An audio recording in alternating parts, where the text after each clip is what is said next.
Around 2014, 2015, I was approached by a Dutch sneaker company or shoe company to create a commercial for them. So for this particular project, I again did the creative part. I produced it, I directed it, and of course, the easiest part for me is editing, which I also did.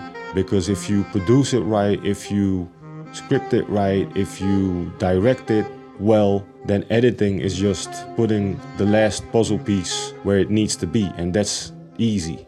But if you don't produce it right, if the idea is not good, then you can try to do it, fix it in post. No, you can't fix it in post. Plan it right and do it well from the start. The better you do it in the beginning, the easier it becomes at the end, just like life.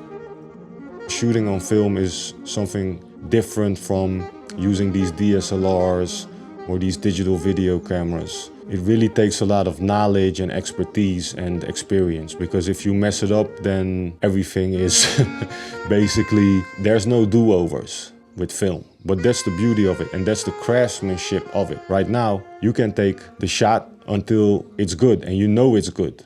But when you're using film, you'll know if it was good after the fact. Maybe something happened and you didn't notice because you cannot really look at the film.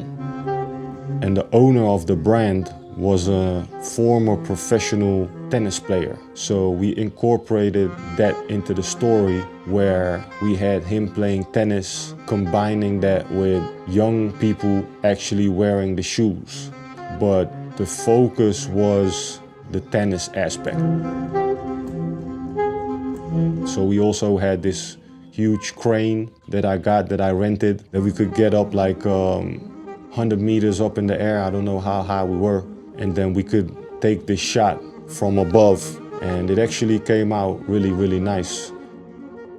I thought the crane would be something where it would not move, so we'd be able to take this really steady shot from above. Come to find out, when they delivered this big crane, it was attached to chains. So the thing that we were standing in and we had all the equipment in and that we took the shot from was actually moving the whole time, because it was attached with chains. But this was actually something that was really cool, because the shot was now moving a little bit, and it was actually better than if it would have been stagnant.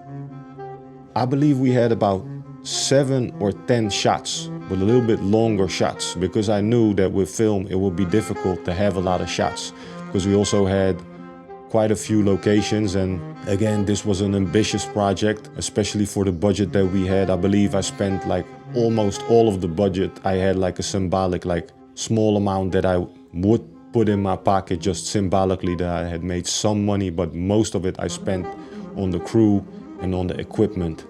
And every shot took us hours. And then at the end, which was funny, we had this focus puller, he just went home. So the last couple shots, it was just me and the cinematographer carrying this mega heavy, super heavy equipment, carry it around. But eventually the video turned out great, and to this day I think it stood the test of time. This was about 10 years ago, but when I show it to people, people still love it, and I'm also extremely proud of it.